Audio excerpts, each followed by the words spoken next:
Hi, everyone, and welcome to the show. I'm delighted today to be asking the question of who is the real leader in Europe. Thanks to everyone that's joining and following and watching. Please feel free to drop your comments as we go through this discussion into wherever you're watching. We're streaming live on YouTube, on Twitter, and on LinkedIn as well. But you can also drop your comments in after the fact if you're watching a bit later on. And also, please subscribe to the YouTube channel as well. I'm doing these streams probably weekly now, where I'll look at different topics, addressing European Union issues, EU politics, more broadly European politics, and with a bent on sort of looking at international relations. And that's really why today I've decided to ask this question: who's the real leader in Europe? And to that end, I'm going to show you the four sort of contenders that I would suggest maybe are up there for speaking for Europe as a whole. And one of them, actually, I was thinking about centering this as a sort of bellwether discussion around Ursula von der Leyen, the European Commission president, and how her leadership in Brussels has been going, but also Olaf Scholz, who is the German Chancellor. He's been a very, very different entity to his predecessor, Angela Merkel, who was widely called the Queen of Europe. So we'll analyze his role a little bit in Europe's leadership. Also, Charles Michel, the European Council President. So he sort of chairs the meeting of all 27 EU leaders. It broadly has been considered that he's sort of fallen in the shadow of Ursula von der Leyen, I would argue.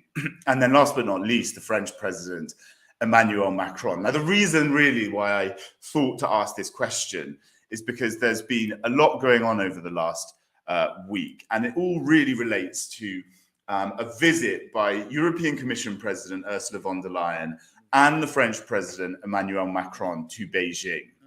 They were treated in two sort of separate ways, it's widely been reported. Macron's was a state visit. He took a load of business leaders, signed up a load of deals, and then Ursula von der Leyen was left being much more critical, talking about decoupling the relationship, the trade relationship between China, not decoupling it, sorry, but de-risking the trade relationship between China and the European Union. The EU is really, really heavily reliant on a lot of, especially raw materials and things like lithium, which is used in batteries. It's 97% reliant on the imports from China. And that's really important in batteries, which are used in the green transition. So trying to make Europe's economies greener. That's a fundamental, policy of the European Union, but it's reliant on people outside. Now, after Macron came back from that trip, on the way back, he was reported by a number of different media outlets as saying as well that Europe shouldn't be followers of America, that we should stride our own path, and that we should, not just blindly follow America or be reliant on China.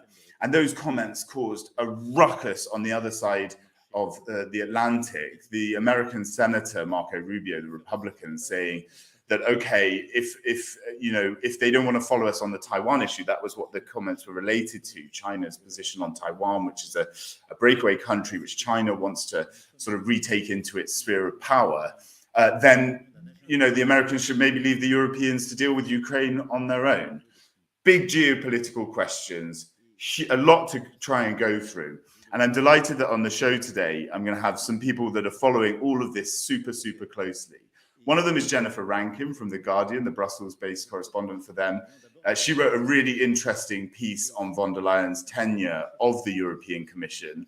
I'll also speak to Matina Stevis-Gridneff, who's New York Times bureau chief, for Brussels bureau chief for them. And she's got some interesting insights on that sort of power balance here in Brussels and how it affects everyone outside as well. We'll speak to Ray Suarez. He's an independent journalist in America to get the American perspective.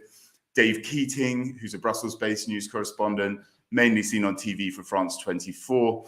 Lisa Louis in Paris is going to join the show. We've got a lot of people coming on.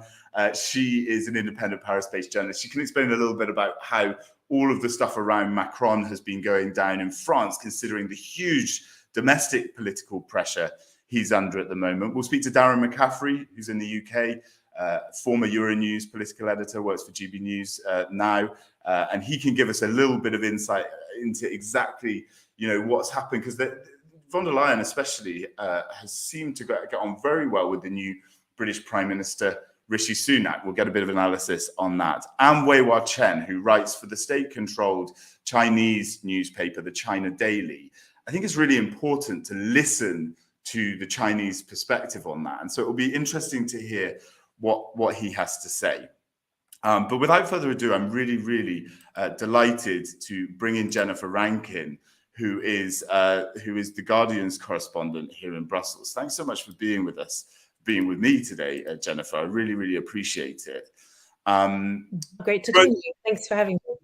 Yeah, you wrote that piece about von der Leyen and her. I wonder if you can just give me an idea of what you think she's been like as a European Commission president.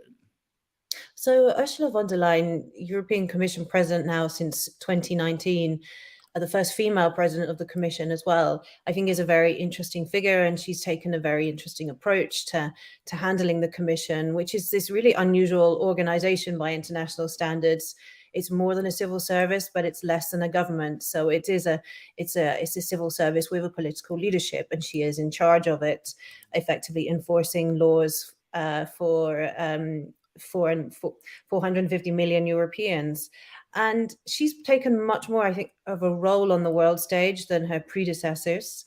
She came into office saying she wanted to lead a geopolitical commission, and then very soon afterwards, Russia invaded Ukraine, and that provided a test to show whether she was going to demonstrate her international credentials.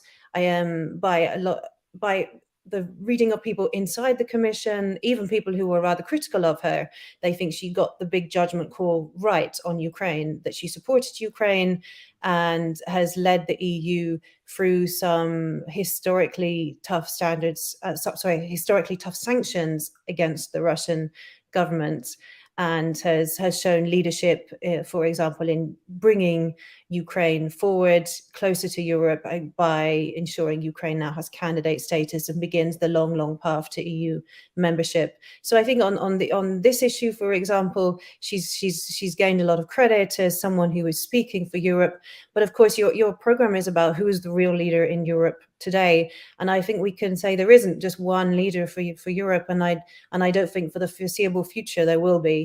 Not when you have 27 heads of state and government with very clear ideas, very clear agendas on what they want to do and where they want to position Europe in the world. So I don't think von der Leyen is going to speak for Europe, certainly.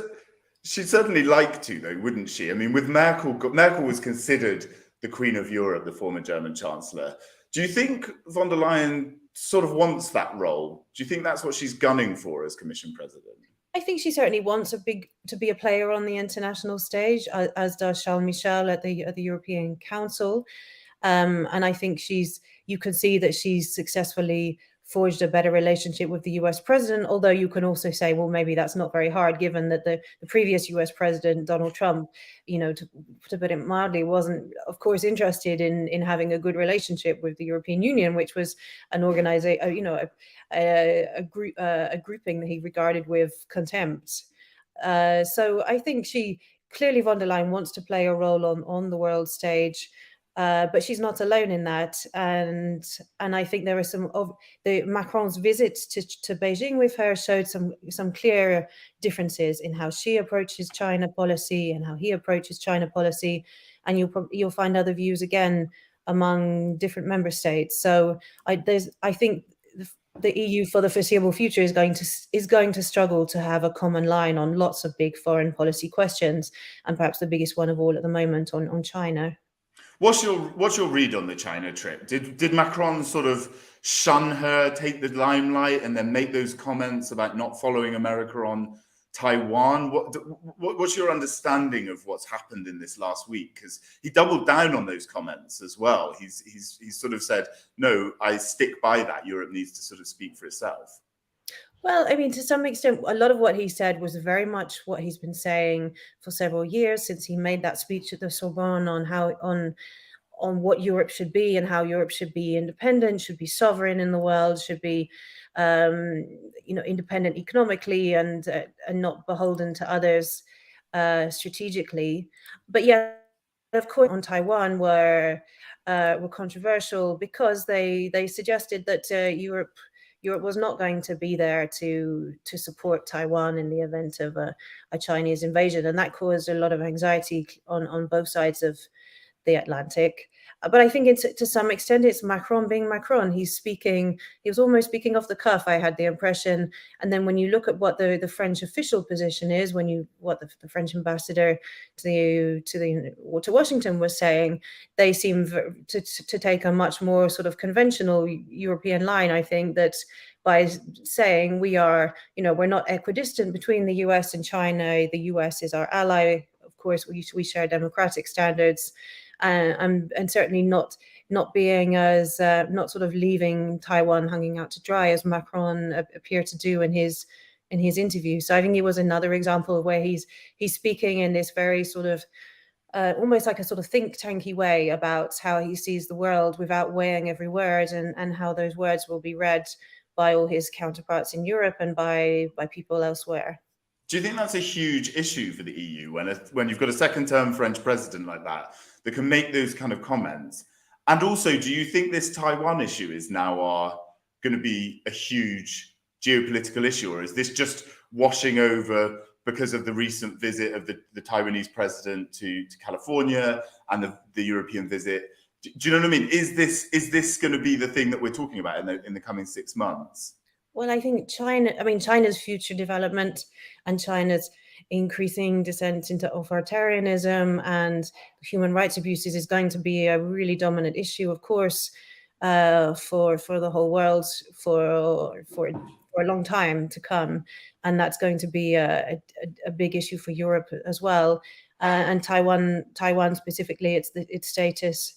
As well, and I'm sure that the Chinese are watching what is happening in Ukraine to see how that might affect their own foreign policy choices in future.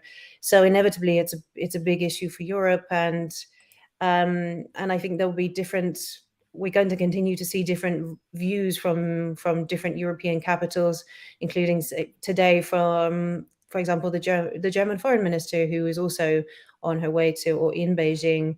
And now apparently feels her task is more complicated by having to, define what is the German position following what Macron has said in the last few days. Yeah, on that, without one single leader of the European Union or the European project, is it wise to have all of these ministers, leaders, etc., traipsing through Beijing, trying to give different messages? Do you think China gets the same message from Europe, from all of these figures that have been going in there? We saw the Spanish Prime Minister, Pedro Sanchez, Olaf Scholz not too recently, the German Chancellor was in there too. I suppose for any foreign government, especially an authoritarian one, there will always be a desire to divide and rule, to emphasize, to accentuate the splits that they find within the EU. And clearly it would make a lot of sense if the EU could find one voice to speak with on the world stage, but it's very difficult to see how that's going to happen in reality when each member state comes to the European Union with its own very different history and sometimes often different views on the world. So I think it's not going to be an issue that can be easily sort of ironed away through having lots of declarations.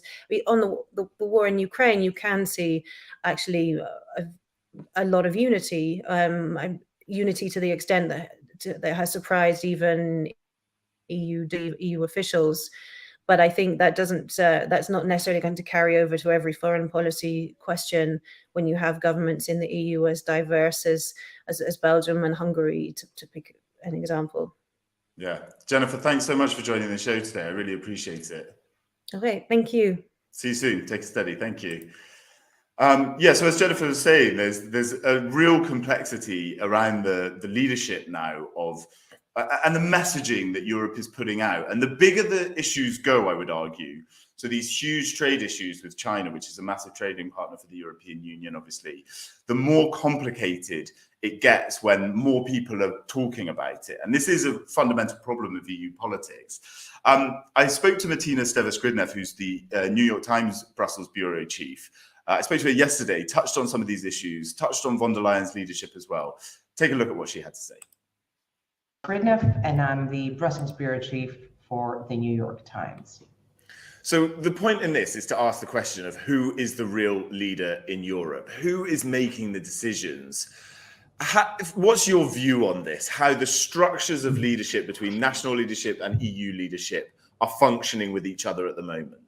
There's an inherent tension in the way the organization is set up between individual governments in the member states who want to retain executive power and the bureaucracy sitting here in Brussels who believe they are sort of enlightened and should be empowered to make more and more decisions, generate more laws, and create more policy direction for the whole bloc. What's von der Leyen's plan of action been, specifically her within the Commission, but also her personal plan to lead Europe? Well, it's a big question. I think von der Leyen has shown that she saw opportunity to present herself as the leader of Europe, and she took that opportunity with both hands and ran with it, both during the crisis around the pandemic and during the war in Ukraine, where she became the leader of choice, in particular for the United States, when it came to sanctions, negotiations, and so on. What she does next is really a mystery and talk of the town here in Brussels as we kind of near the 1 year mark to the election and the change of the mandate. Will she stay on as European Commission president to consolidate her power, besides it's a very powerful role, or will she seek a new challenge? And what do the member states think about any future plans that she may have? What has her mandate in the Commission done for the presidencies and the division between the Council and the Commission? I would argue it used to be a little bit more a duo, but she has streaked ahead on the international sort of scene, right? Yeah, she clearly has, and she's placed the European Commission and herself, her face, at the forefront of EU power. Charles Michel, I think, at the European Council has not been so successful at doing that. I would argue that that's a corollary of personality and the ability to parlay whatever great thoughts or great skills one might have just onto project them onto the global stage. I think Charles Michel has not been able to do that as deftly as Ursula von der Leyen has. And we can imagine that a different leader in the European Council might have had a different sort of reception. One remembers Donald Tusk, who was actually considered quite a heavyweight in international politics. So it's not inevitable that the European Commission president sort of trumps the European Council president. It's also not inevitable that a future European Commission president will enjoy that level of prominence and success and visibility as Ursula von der Leyen has. This is it. Is European politics just driven by the personalities in the positions rather than the positions themselves? I think that the design of the power structure of the European Union is an open project. And because of that, I do think that personality plays a huge role. There's also a question of the manpower the leaders have behind them. Ursula von der Leyen, at the end of the day, leads, thousands and thousands of bureaucrats and civil servants, experts in various fields. And she has a lot of people who feed her with ideas, with policy proposals, and so on.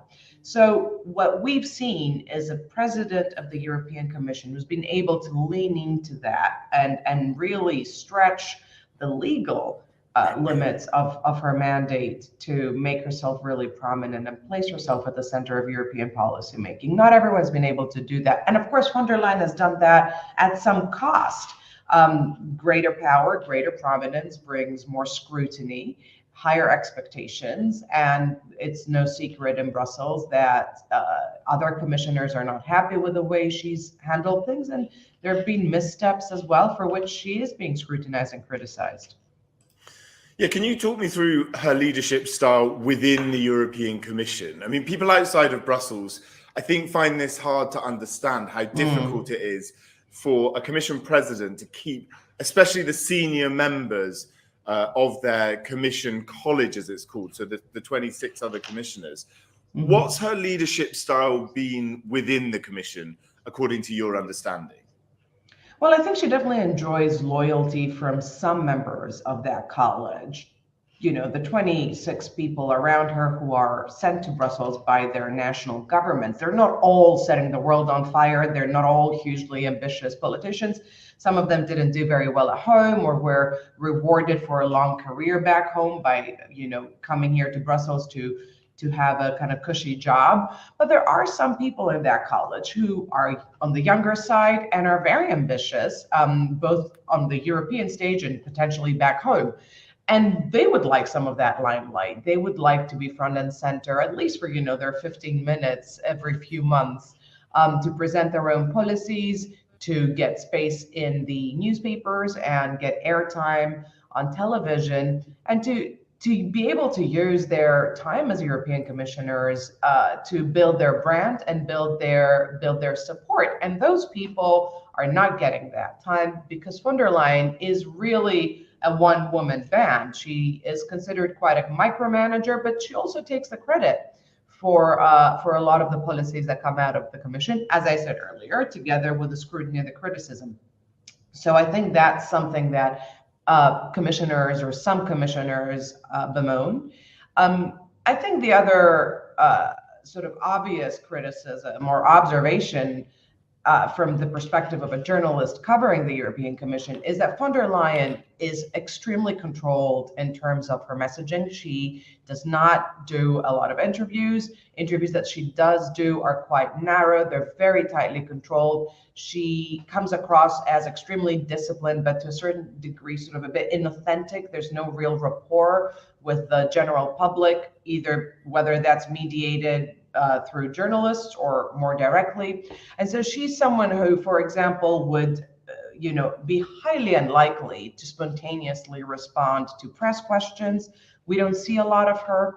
And she doesn't really go off message. You never really get a sense that you're talking to her or that you're understanding her thought process and so on. Everything she says, her presence is always quite closely choreographed. And that's not always a good thing. Yeah, talk me through then this trip with Macron. You talked about choreography. There's been a lot of sort of dissection of what happened between the two of them, where they were on this trip together. He sort of took her along after the European Council summit. Where do you see the rapport between those two? What's your assessment of how that shook down?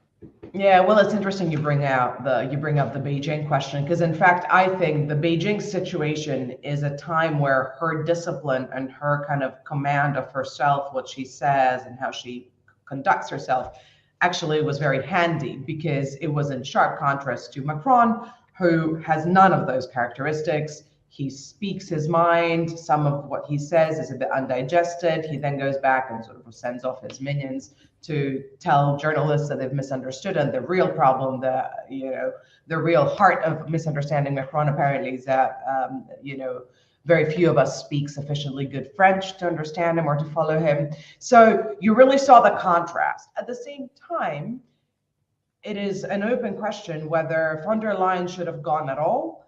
The optics were not good. I think, European Commission officials have insisted that hers was not a state visit. And so it was a shorter, high-level working visit. She did not expect the same pomp and circumstance, the same lavishness with which Macron was received.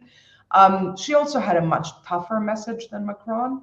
So it sort of felt quite austere and it didn't feel warm. This was in just sharp contrast to Macron showing up with a big entourage, staying much longer, being really received very warmly by Beijing, and then saying some things that China really liked to hear. And so the contrast was quite stark. But this is it. I mean, there was lots of talk about the sort of good cop, bad cop role where Macron would do all the nice stuff and she'd do all the hard work. And a lot of people were saying she was kind of humiliated on that trip to Beijing. She was sidelined, etc.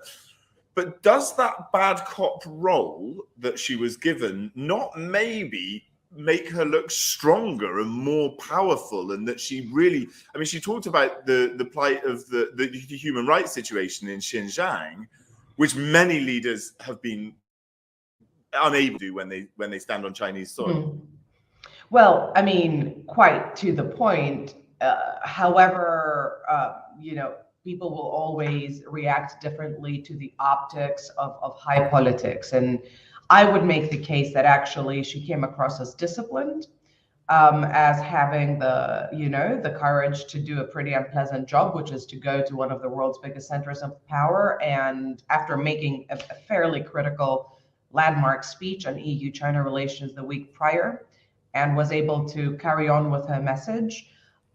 She got nothing out of the visit. She got no commitment by President Xi that he would call President Zelensky of Ukraine in this alleged emerging bid by China to mediate the war. And then she went home. And so she did not come across as obsequious. She didn't come across as currying Chinese favor. She came across as someone who went there to do a job, did it, wasn't very successful, but she did it with discipline and came home. I don't think that paints her in a bad light. Macron, by contrast, came across as someone who went there to cozy up to China, and that is what people think happened. So if that was his goal, but he was successful in achieving it, it hasn't played very well in about half of Europe. But I think that's a risk the French president was prepared to take and doesn't really care about. This is it. How much is European leadership on the international stage about how willing a leader is to put themselves out there? Is that your sense as well, that Macron just can make big sweeping statements, get in all the headlines, and make himself look like the leader of Europe? Well, look, listen, Macron also had his people censor the interview he gave to Politico and Les Echos. So let's not overstate how prepared he is to take risks. I can take risks. And then have people who work for me, redact what I said and cut out the toughest stuff. But he certainly is someone who is very confident that he's right. He's confident in his intellectual ability to put out a vision onto the world. And he has sparked a big debate with those interviews that he gave to Politico and Les Echos. And that debate, I think, we can focus on Macron, but it's also touched on something fundamental, which is that Europe doesn't have a China policy.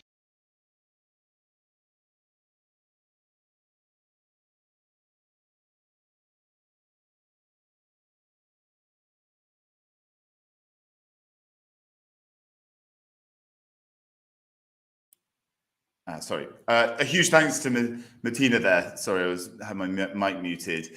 For her contributions. Really interesting, this idea of sort of personality politics and sort of how that works in the European Union.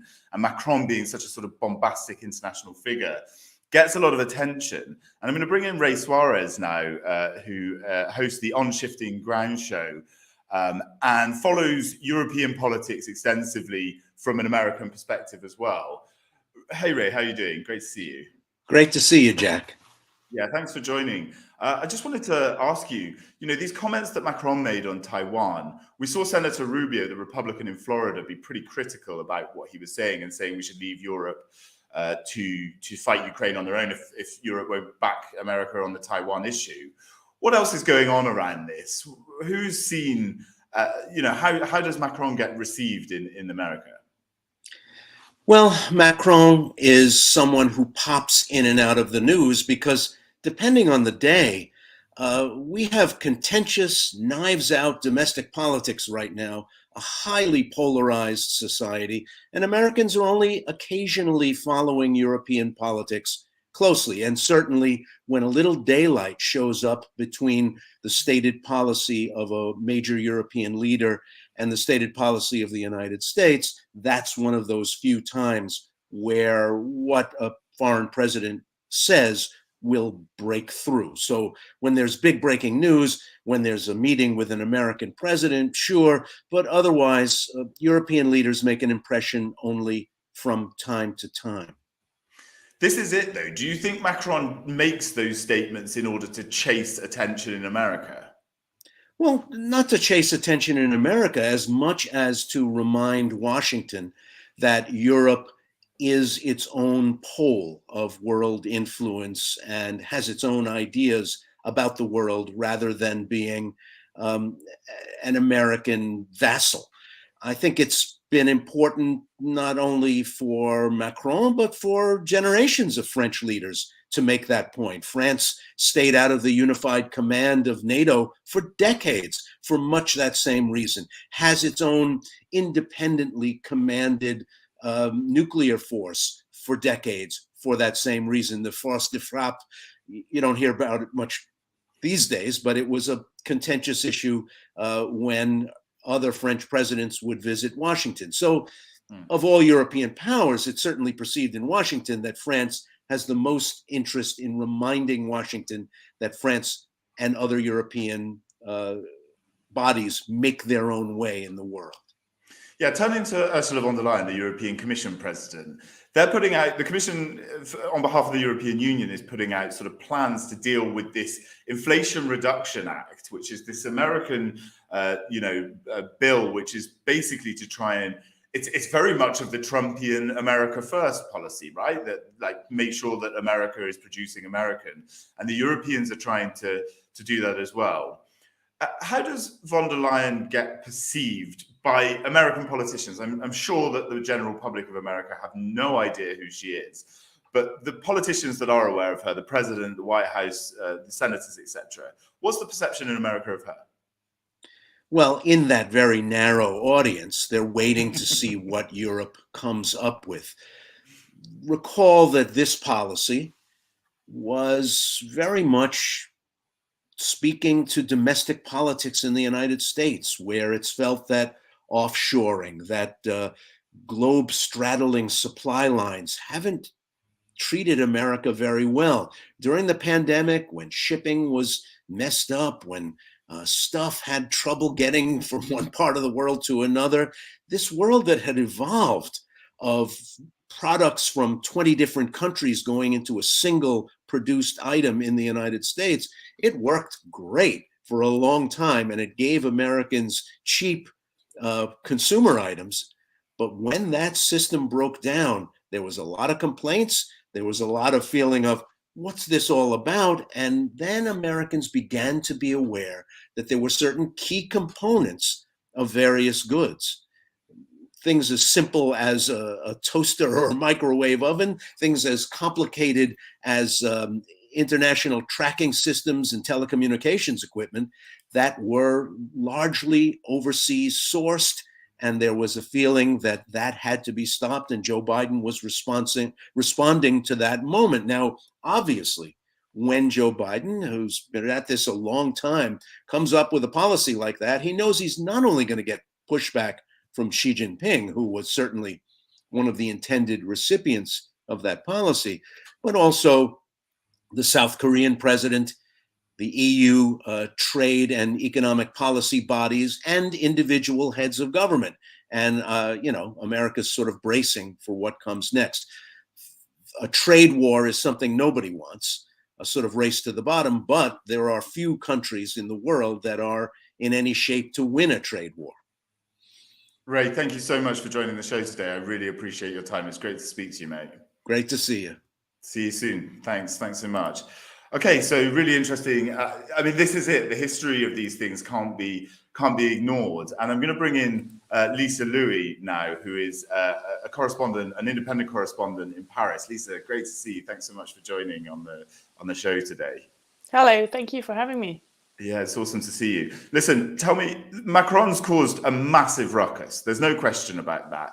What is it getting much play in France right now, or are the domestic issues? He's got huge pension reform protests going on. Are they following what he's doing with China and that trip that he went to Beijing on alongside von der Leyen?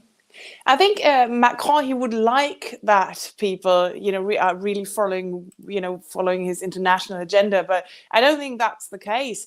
There's a huge demonstration going on in Paris as we speak, and also across the country against this very controversial pension reform that he's put on the table and that people are against. And tomorrow we will have a decision by the Constitutional Council here in France to decide if that law, the draft law, is constitutional or not. So the mind of the French is really focused on what's happening in France.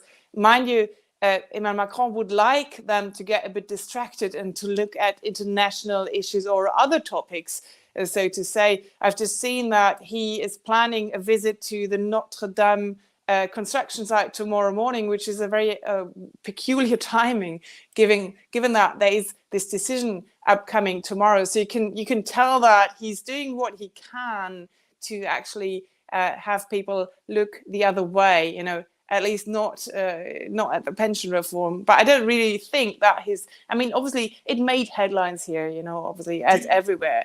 But do you think that's why Do you think that's why he went to China? Do you think that's why he made those Taiwan comments? Because he could just cause a massive international... Because, there's been a ton of our fellow colleagues have been sort of in Paris reporting on all those reform issues, reporting on all the protests and the rubbish on the streets of Paris and everything. Do you think it's politically savvy of him? Is that why he did it?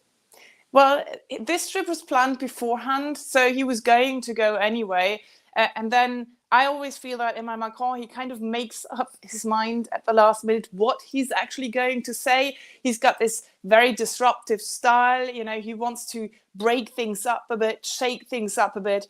And it might as well be that he went there and he thought, oh, let's just talk about Taiwan, just cause a little bit of a stir so that people look at what I'm doing as an international leader. But obviously that also plays well along with what people think generally in France. There's a lot more some kind of a critical attitude when it comes to NATO. People are really critical. That comes obviously also from General Charles de Gaulle. France has always tried to underline that they're not following the US, and that's really what Emmanuel Macron is underlining now.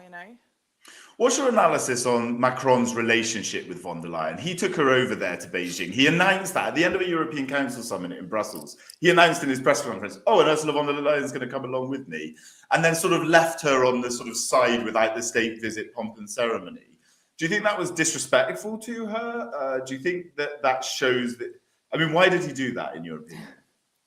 It's very peculiar because on the one hand, obviously, he also always wants to show that he's part of the EU, that he's a European leader, that he plays a role, and that really, was what one could, how one could actually interpret this, this common visit and taking her along. On the other hand, as you said, she's kind of been left hanging there, and he's been taking the limelight really during this trip. So I think he wanted to show that he's part of the European Union, but maybe he was also trying to show that, he had a voice and that people would listen to him, and that he was actually not just following her, but maybe that other would follow him. But obviously afterwards, when you look at the comments from other European leaders, that doesn't have that hasn't gone that well really, because people, are opposed to what he said, as you know. Oh, I cut you off there, Lisa. Thank you so much. I'm outputting this. I'm controlling the studio as I'm speaking as well. So listen, Lisa, it's really great to speak to you. Thanks so much for joining the show today, and see you soon. Thank you for having me. Yeah, have a great day. I'm now going to bring in two people. I'm going to bring in Dave Keating and Darren McCaffrey, who are both here. Dave's a Brussels-based correspondent, works for France 24, writes for a lot of other people. Hey, Dave. Hey, glad to be here.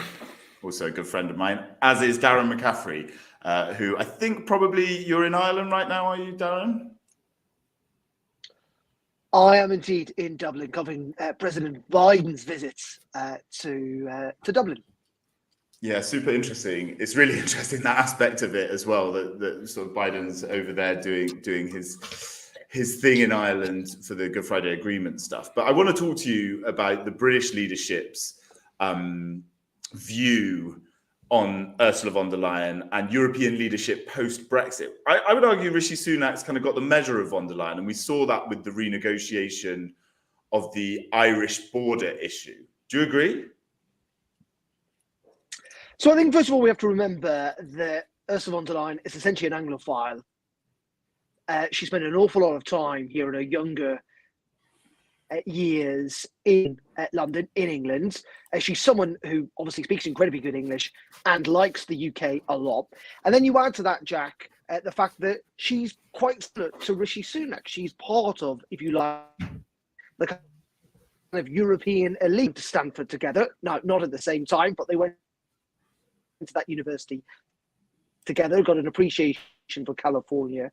But more than that, I think the reason they get on is not just because they're quite similar people. And I've spoken to Rishi Sunak about Ursula von der Leyen, and they talk about how their children are interested in horses and that sort of stuff, is that in the end, she feels that she can deal with him. In the end, she feels that she's not going to be kind of chucked over the hedge, if you like, by him using the EU as a kind of political bat back in the UK. And that is why she was able to reach that deal with Rishi Sunak, why she wasn't able to reach it with, more particularly, Boris Johnson.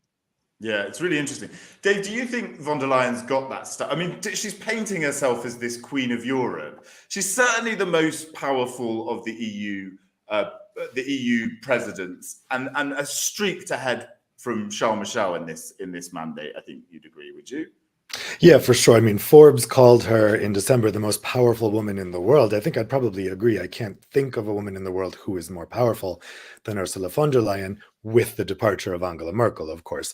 But it's interesting, her relationship with Charles Michel, you were talking about it a bit earlier, is notoriously rocky. I think before 2009, there wouldn't have been someone in the EU who could have possibly been seen to be the president any more than the Commission president, right? But in 2009, they created this position of president of the European Council. Before that, that was still controlled by the rotating presidency. So it would be a different country every 6 months that was the president of the council.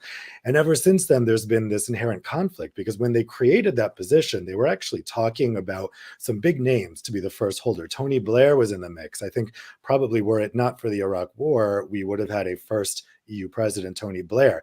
And if they had had a very strong person in that role at first, I think today we would be talking about that position being the president of the EU.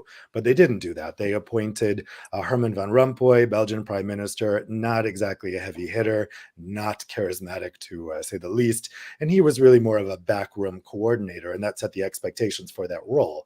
And that's kind of where we've been up till now. The issue with Charles Michel, the current office holder, another former Belgian prime minister, is he has about the same charisma and aptitude, but also a high level of self-delusion. He really thinks he's a much stronger leader than he is.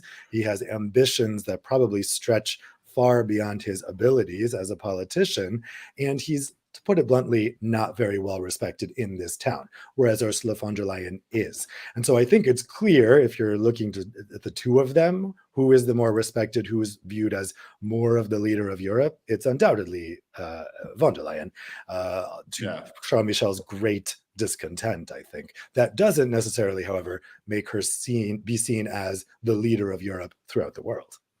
Yeah, really interesting. I'm going to stay there, guys. I've actually got a video I want to bring up of a 2017 speech by the former Commission President, Jean-Claude Juncker. I'm just going to play it. It's in French, but I've subtitled it. So I hope we'll be able to... Gagnerait en force si nous pouvions fusionner les présidences du Conseil européen et de la Commission européenne. He's talking about merging the presidencies. Cette proposition ne vise en rien mon excellent ami Donald, avec qui je collabore harmonieusement et en intimité de complicité depuis le début de notre mandat.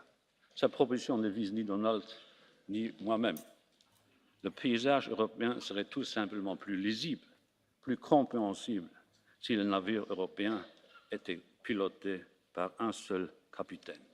Le fait d'avoir un seul président reflèterait mieux la véritable nature de notre Union européenne, à la fois comme union des États et comme union des citoyens.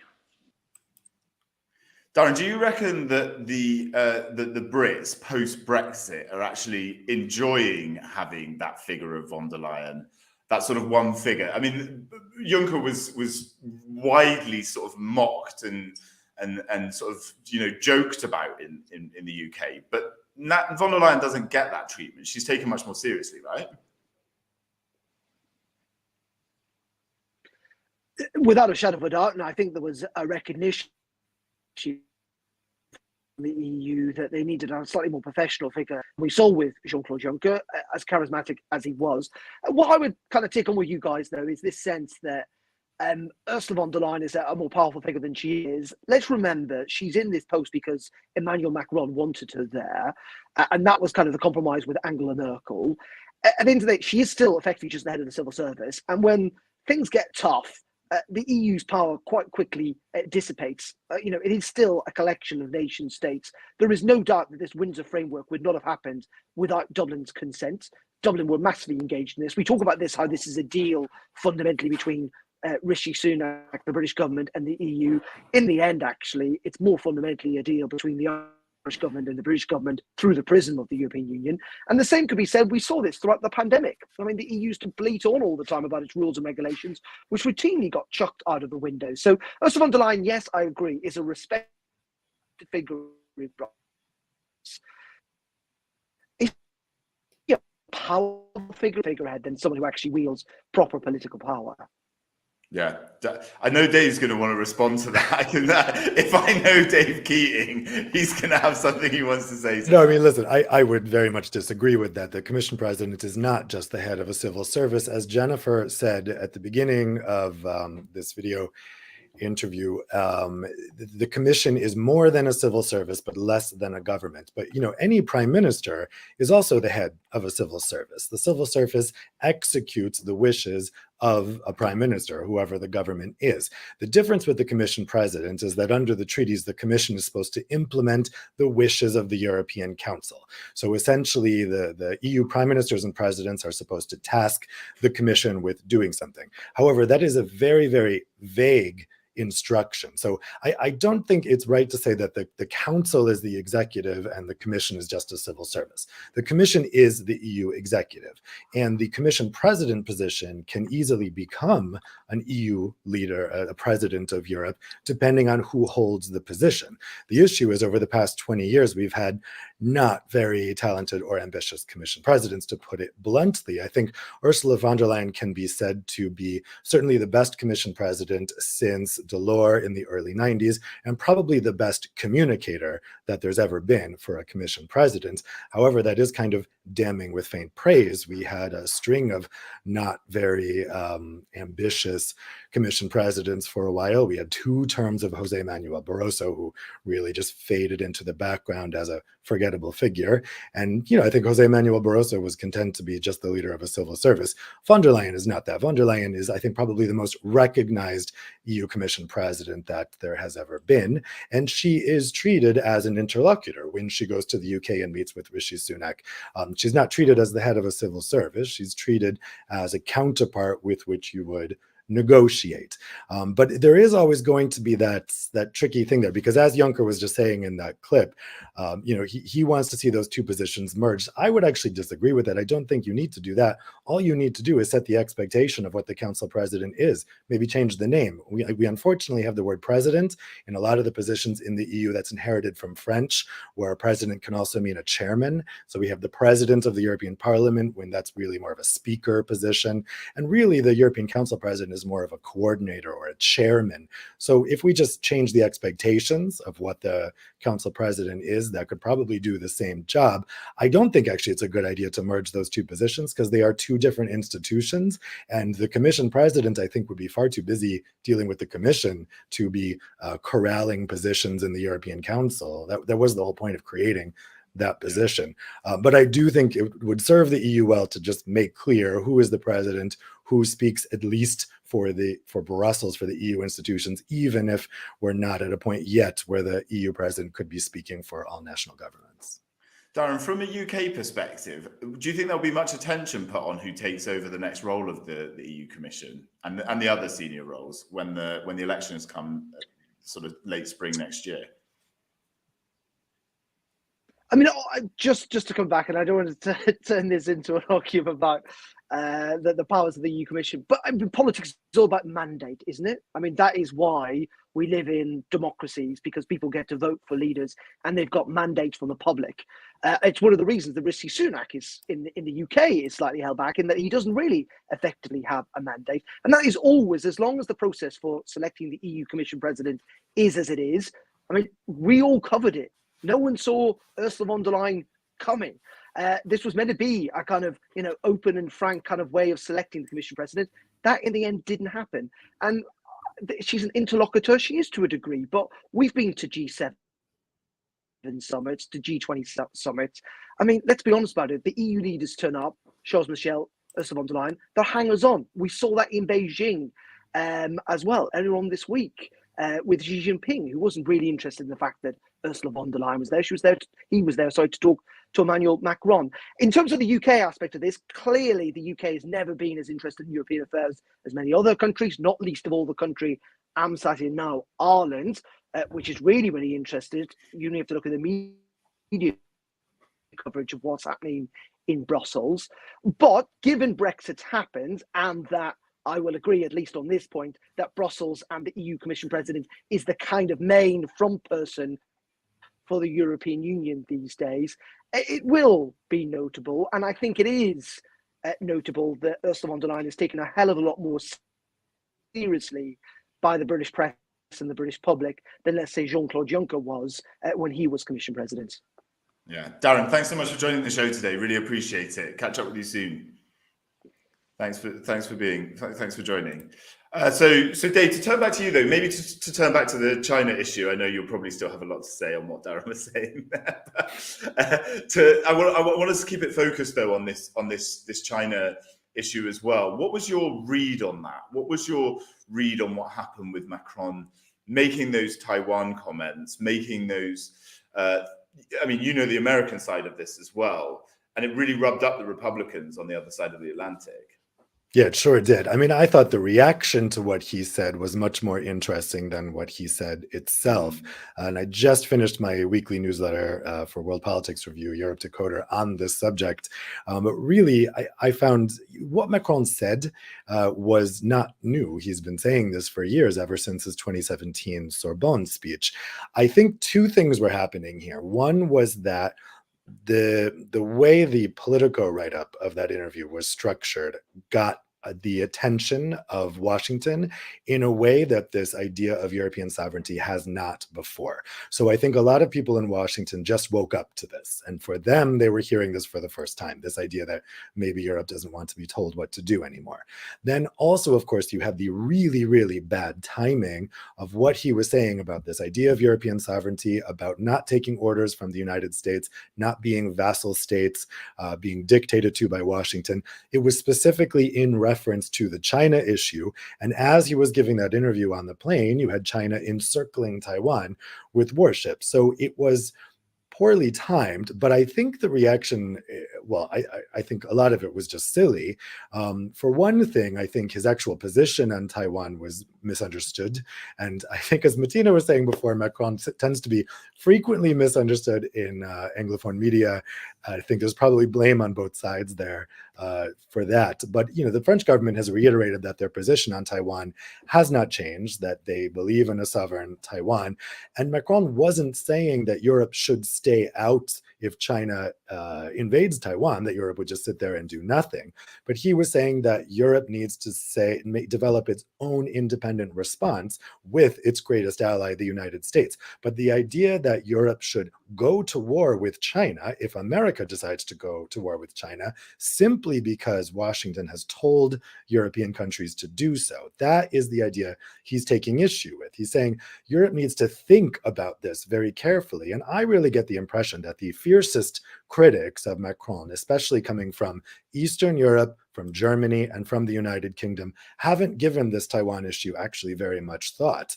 And I think especially if you talk to German politicians, they have not really engaged with this, because for them, it's simply enough to do whatever the US tells them to do. And they don't want to develop an independent policy. I think that's why the ferocity was so huge in the reaction to this, because they don't want to talk about Taiwan. And they certainly don't want to be upfront with their citizens about how much Europe is dependent on the United States.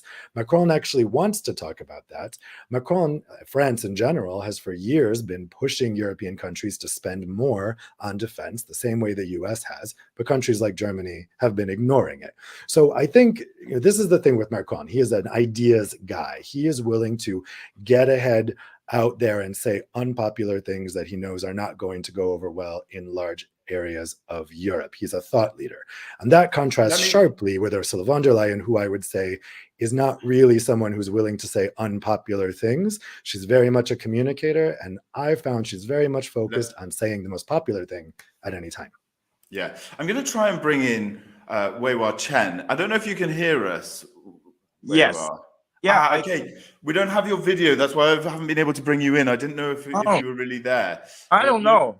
Your video is not on. How can I open it? I think it's weird because That's okay. We can hear you. We can hear you. So just because we're running a bit out of time on the show, listen. You write for the Chinese, state publication, the China Daily. What has this trip been? How's it been reported in China? Has the sort of divisions between Macron and von der Leyen been reported there? What's your view on it all?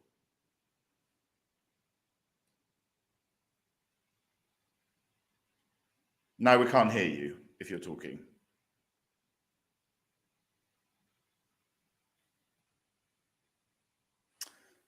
Okay, are you there? Yeah. I tried to get the camera on. I don't know why. What's happening? Yeah, just because we're live, you just don't worry about the camera. Did you hear the question I asked? You can just explain to us a little bit about. I didn't have a question.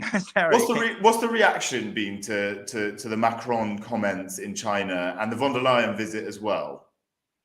You obviously know, China is being very positive about Macron's comment. China has advised the EU for strategic autonomy all the time because what we have seen in the last few years is, U.S. has used its outside influence in Europe to coerce, I would say, Europe to, ban Huawei 5G or now restricting European chip making equipment export to China, or even try, ban TikTok on official devices.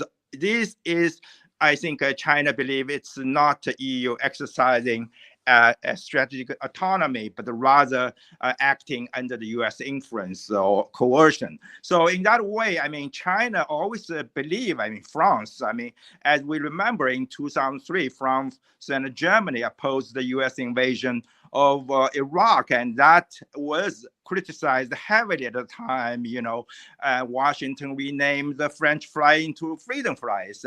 So now we all know this is a brilliant, most courageous, wise decision not to join that disaster war like many of European nations actually. Bring it into the present day, though. Bring it into the present day, because you mentioned those issues: the chips, the materials, the trade, etc. So you basically, what Macron said plays right into the Chinese hands. Well, it's not playing into hands because you are, I think, China sees Europe as a partner all the time because we have differences over the past 40. It's just a reality. We all know we have differences. We have differences then, and we have differences now. But we were able to cooperate, become each other's major trading partners. So this is a complicated relation. We can develop the cooperation while having differences, and those differences are going to remain probably forever even.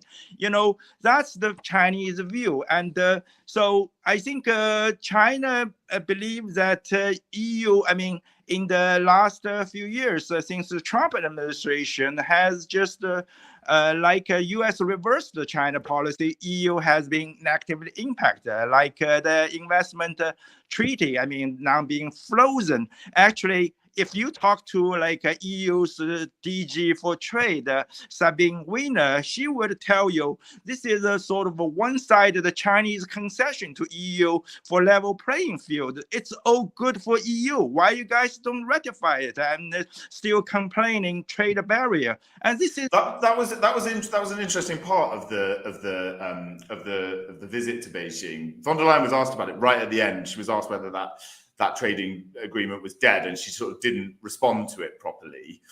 What she wanted, though, is to go there, and I think what all of the European leadership, although most of them just seem to go and sign trade deals, they want to go and, von der Leyen explicitly wanted to get Xi Jinping to phone President Zelensky of Ukraine and to get the Chinese leadership to try and promise that it wouldn't send lethal weaponry to Russia for its invasion of Ukraine. And she didn't get any of it.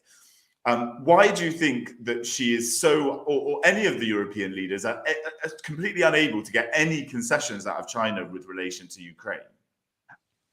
I think, there are a couple of points. I don't know what they talked behind the scene. I don't think everything was made in public now.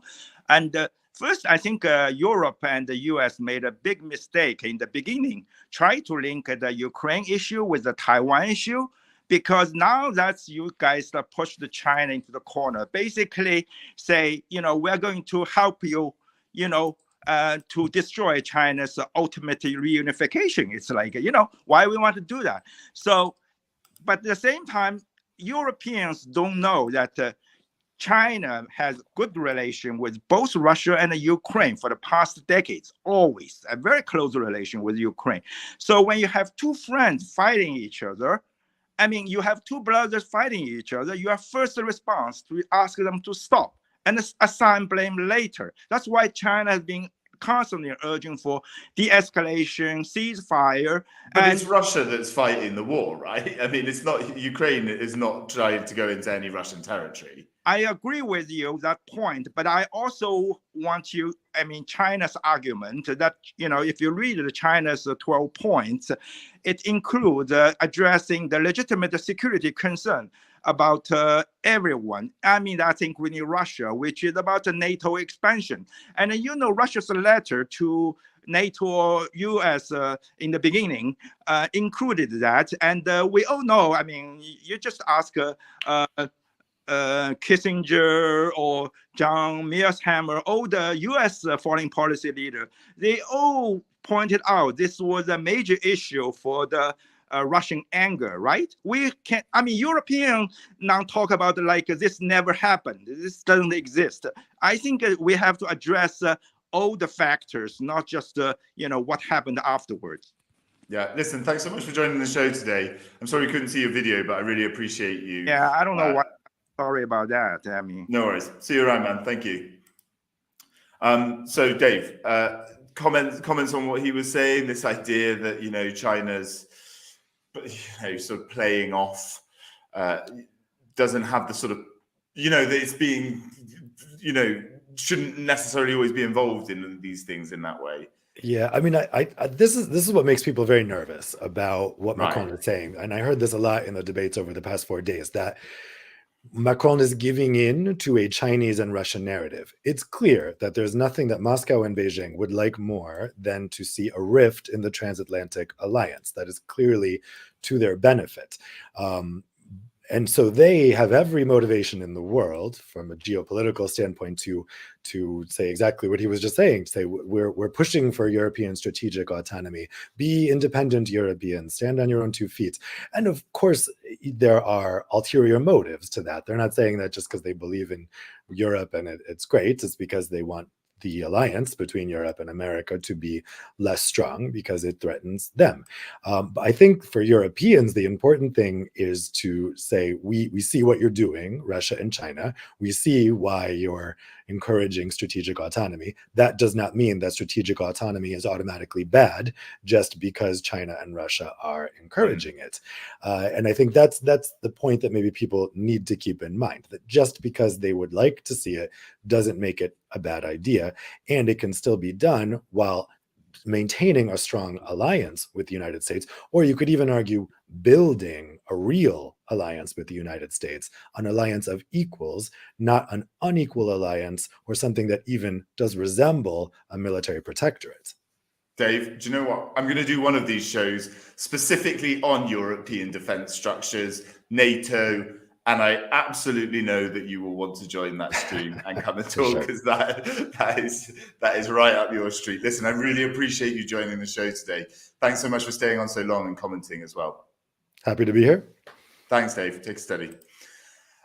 So I think we can leave it there. One of the things that we perhaps didn't talk too much about was Olaf Scholz and his role on this. His coalition government has massively weakened him compared to how Angela Merkel, the German chancellor before him, was able to sort of power through with a wide majority of her Christian Democrat Party in Germany. And that allowed her to lead massively in Europe. Olaf Scholz went to China himself and didn't really say too much. Signed a load of trade deals and kind of got out of there and was really heavily criticized for it, but perhaps not as much attention as went on the Macron and von der Leyen comments. I'd just like to thank everyone that's been on the show. Super, super interesting for me.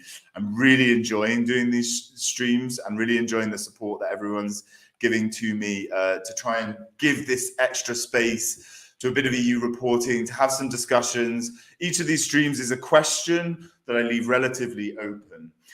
Please continue to drop your comments in, subscribe to the YouTube channel, share it, like it, etc., do all that kind of stuff. Massive thanks to Jennifer Rankin, Matina Stevis-Gridneff, Ray Suarez, Dave Keating, Lisa Louis, Darren McCaffrey, and Weihau Chen, who all joined today. It was really interesting for me. Next week, I'm going to do another show, and that's going to be focusing on a pretty contentious issue, which is around Ukraine and Europe's support for the fight off of Russia's invasion in Ukraine, and whether perhaps there are waning support, perhaps there's some sense among European governments that, you know, how long can we go on this? That's not to say that they don't support Ukraine, but I think it's interesting to start analysing some of the government sort of sounds that we're hearing here in Brussels and around the European Union. Please do join us, and in order to keep updated, subscribe to the YouTube channel, as I said, and thanks so much once again to everyone who's joined and supported this show. Thanks.